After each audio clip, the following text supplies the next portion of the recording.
subuh dengan berjamaah kata Rasulullah, maka ia seolah-olah telah melakukan sholat malam semalaman penuh. Siapa di antara kita ini Bapak yang sudah bisa melaksanakan sholat sunnah semalaman penuh? Saya kira kita belum pernah bisa melakukannya ya. Belum pernah kita bisa melaksanakan sholat sunnah semalaman penuh. Tetapi dengan kita sholat subuh dengan berjamaah di masjid, insya Allah kita bisa mendapatkan pahala seperti pahalanya orang melaksanakan sholat sunnah semalaman penuh. Luar biasa pagi hari ini.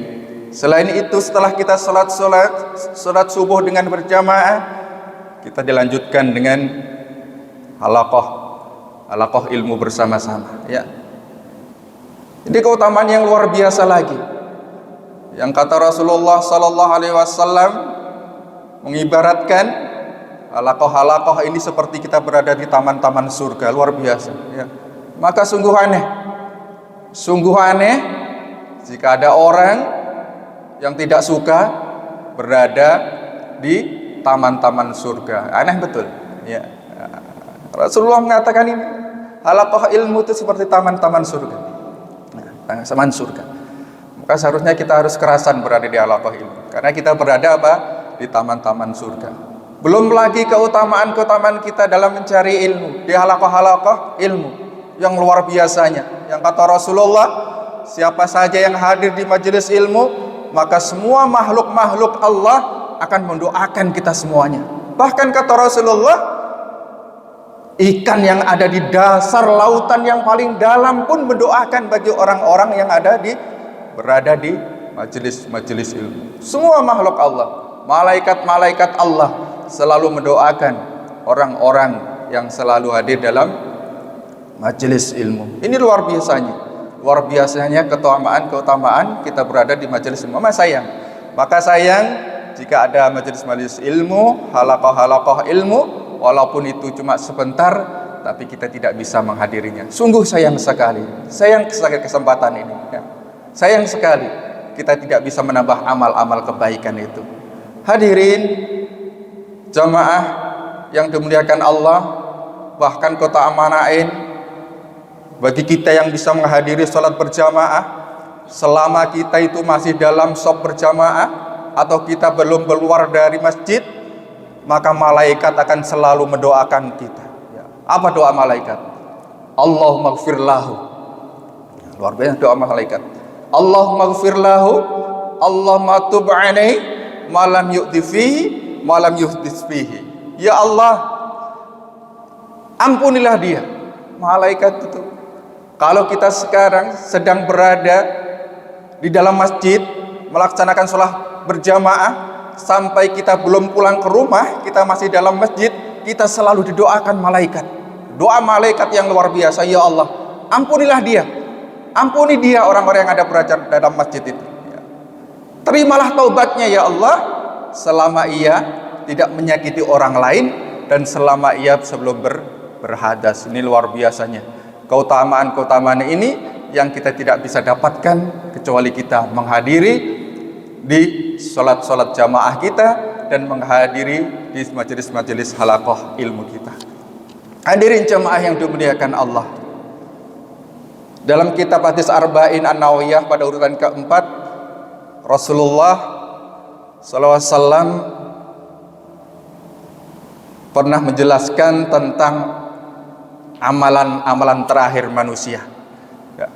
Kata Rasulullah, fa wallahilladzi la ilaha khairuhu inna ahadakum la ya'malu bi amali ahlil jannah hatta ma yakunu bainahu wa bainaha illa dira'un fayasbiqu alaihil kitab fayamalu bi amali ahlin nar fayadkhuluha. Kata Rasulullah, demi Allah yang tidak ada Tuhan yang berhak disembah selain Dia, sesungguhnya di antara kamu ada orang yang melakukan perbuatan-perbuatan ahli surga, sehingga jarak antara dirinya dengan surga hanya tinggal sehasta, dekat betul. Akan tetapi apa? Catatan amalnya mendahulinya, akhirnya dia melakukan perbuatan-perbuatan ahli neraka. ia pun masuk ke dalam neraka. Wa inna ahadakum la ya'malu bi amali ahli nar hatta ma yakunu bainahu wa bainaha illa dira'un fayasbiqu alaihi alkitab fayamalu bi amali ahli jannah fayadkhuluha. Kata Rasulullah, sesungguhnya di antara kamu juga ada orang yang melakukan perbuatan-perbuatan ahli neraka, sehingga jarak antara dirinya dengan neraka hanya tinggal sehasta, dekat betul. Akan tetapi catatan mendahulinya, akhirnya dia melakukan perbuatan-perbuatan ahli surga dan ia pun masuk ke dalam surga. Hadis Bukhari dan Muslim. Hadirin jamaah yang dimuliakan Allah, pada hadis tersebut baginda Rasulullah sallallahu alaihi wasallam menceritakan ada sebagian golongan manusia yang ia selalu mengerjakan ketaatan-ketaatan kepada Allah, sehingga dengan amalan-amalan itu menjadikan jarak dirinya dengan surga begitu dekat sekali. Rasulullah menggambarkan ukuran jarak manusia tersebut dengan surga hanya cuma satu hasta, sekitar 45 cm atau sekitar sejengkal tangan kita. Artinya jarak dirinya dengan surga begitu dekat, hanya melangkahkan satu kaki saja sudah sampai kita ke dalam surga. Namun apa terjadi hadirin yang dimuliakan Allah? Ternyata suratan takdir berkata lain. Manusia tersebut melakukan perbuatan-perbuatan dosa maksiat di akhir hayatnya, di akhir hidupnya, akhirnya ia pun meninggal dalam keadaan su'ul khotimah. Sebaliknya hadirin, ada segolongan manusia yang setiap hari bermaksiat, berbuat dosa. Karena dosa-dosa tersebut, orang tersebut menyebabkan dirinya hampir masuk neraka, di mana jarak antara neraka pada dirinya cuma satu jengkal saja, satu hasta, 45 cm. Namun cahaya hidayah dari Allah datang menghampirinya. Akhirnya apa? Manusia tersebut bertaubat, kembali ke jalan Allah, kemudian wafat dalam keadaan husnul khotimah. Hadirin yang dimuliakan Allah, hadis tadi dapat kita beri pelajaran pada kita semuanya bahwa setiap amalan kita nanti tergantung daripada akhir hayat kita. Wa innamal a'malu bil khawatimi. Setiap amalan kita nanti tergantung pada akhirnya. Apakah kita nanti akan selamat? Apakah kita nanti akan celaka? Tergantung dari akhir hayat kita. Kita tetap memegang agama Allah ataupun tidak. Maka dari itu Allah Subhanahu wa taala mengingatkan kita dengan firman-Nya, mewanti-wanti kita dalam firman-Nya agar kita senantiasa selalu, agar kita nanti dapat meninggal selalu dalam ketaatan pada Allah Subhanahu wa taala. Ya ayyuhalladzina amanu taqullaha haqqa tuqatih wa la tamutunna illa wa antum muslimun. Hai orang-orang beriman, bertakwalah kepada Allah dengan sebenarnya takwa, dan janganlah sekali-kali kamu nanti mati melainkan dalam keadaan beragama Islam. Ali Imran ayat 102. Ini mewanti-wanti Allah agar kita nanti senantiasa bisa mati menghadap Allah dengan membawa iman Islam, dengan membawa kalimat tauhid. Jamaah yang dimuliakan Allah, husnul khotimah ini, husnul khotimah ini memang selalu kita dambakan setiap orang muslim ya. Kita selalu mendapatkan yang namanya husnul khotimah. Apa artinya kita kaya raya di dunia ini? Apa artinya kita kaya raya di dunia ini? Apa artinya kita hidup mewah di dunia ini? Apa artinya kita hidup senang di dunia ini kalau pada akhirnya kita nanti meninggal, dunia tidak mampu menyebut nama Allah, tidak mampu mengucapkan kalau kalimat tauhid tadi. Apa kesenangan kita yang berada di dunia tidak ada artinya kalau pada akhir hayat kita nanti tidak bisa menyebut kalimat tauhid nanti. Itu tidak ada gunanya. Kita meninggal dalam keadaan buruk atau su'ul khotimah. Karena memang wa innamal a'malu bil khawatimi, sesungguhnya setiap amalan nanti kita tergantung pada akhirnya. Husnul khotimah ini jamaah memang mudah kita ucapkan, semoga husnul khotimah, insyaallah husnul khotimah. Tapi kenyataannya kita memang harus berusaha setiap sekuat tenaga, berikhtiar sekuat tenaga agar kita bisa mendapatkan husnul khotimah ini. Husnul khotimah bukan datang ujuk-ujuk datang, Tiba-tiba kita mati dengan menyebut nama Allah, kita mati dengan baik, kita mati dengan membawa iman Islam kita. Tidak. Tetapi husnul khotimah ini betul-betul harus kita usahakan. Kita harus ikhtiarkan dengan sesungguh-sungguhnya, dengan sekuat tenaga. Lalu bagaimana ikhtiar kita untuk bisa mendapatkan husnul khotimah ini? Yang pertama adalah dengan kita selalu apa? Mengingat kematian. Dengan kita selalu mengingat kematian. Kalau kita selalu mengingat kematian, maka kita berbuat apa saja, mau melakukan apa saja selalu berpikir-pikir. Jangan-jangan saya habis mencuri ini mati gimana? Kalau hari ini saya mabuk minum minuman keras, tiba-tiba dipanggil Allah, akhirnya kita mati su'ul khotimah. Kalau kita lagi berzina tiba-tiba dipanggil Allah gimana? Kalau kita mau berbuat maksiat tiba-tiba Allah memanggil kita, otomatis kita akan mati dengan su'ul khotimah.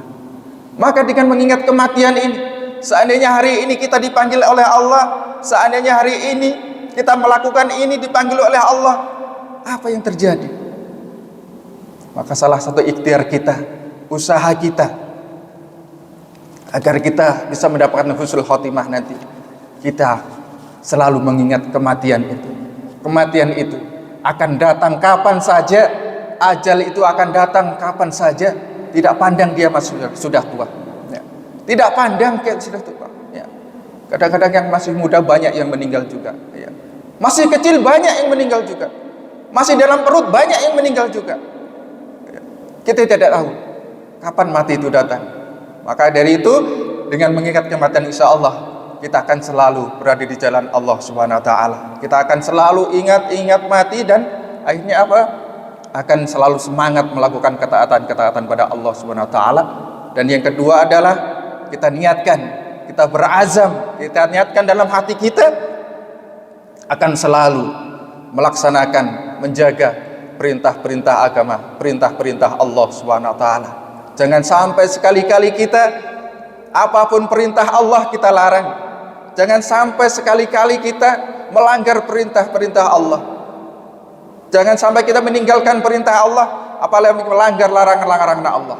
Kita berusaha sekuat tenaga, tanamkan dalam hati kita, bismillah, kita akan selalu menjaga perintah-perintah Allah ini. Dan yang terakhir, ikhtiar kita yang ketiga adalah selalu berdoa pada Allah. Inilah senjata kita terakhir. Senjata kita terakhir untuk bisa mendapatkan husnul khotimah ini. Kita perbanyak berdoa kepada Allah.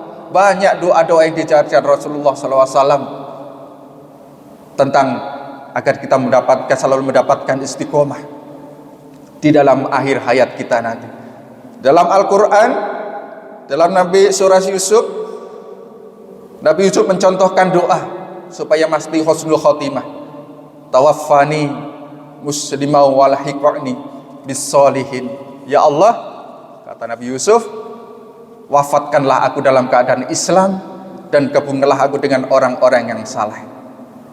Sebenarnya itu Rasulullah SAW juga mengajarkan kita doa, Allahumma ja'al khaira umri akhirahu wa khaira amali khatimuhu wa khaira ayyami yauma alqaka. Ya Allah, jadikanlah sebaik-baik umurku pada ujungnya, sebaik-baik umurku pada ujungnya, pada akhir wafat kita, dan jadikanlah sebaik-baik amalku pada akhir hayatku.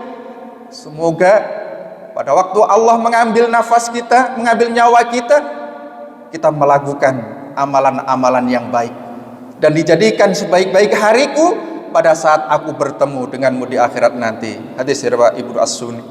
Jamaah yang demikian Allah, inilah senjata terakhir kita agar kita mendapatkan yang namanya husnul khotimah, yaitu perbanyak doa, banyak doa-doa kita, banyak doa-doa yang diajarkan Rasulullah dalam Al-Quran, agar kita, supaya kita bisa mati menghadap Allah dengan husnul khotimah, dengan membawa iman Islam, membawa kalimat tauhid la ilaha illallah. Pada akhirnya kita akan nanti dimasukkan ke dalam surganya Allah Subhanahu wa taala. Mudah-mudahan kita semuanya yang hadir di majelis ini senantiasa diberi istiqomah oleh Allah untuk bisa melaksanakan perintah-perintah Allah, berbanyak doa, sehingga pada akhirnya pada akhir ajal kita nanti, saat Allah memanggil kita semuanya, kita ditakdirkan menghadap Allah dengan membawa kalimat tauhid atau mati dengan su'ul khotimah. Allahumma amin. Kita tutup dengan doa kafaratul majelis. Subhanakallahumma bihamdika asyhadu an la ilaha illa anta astaghfiruka wa atubu ilaik. Assalamualaikum warahmatullahi wabarakatuh.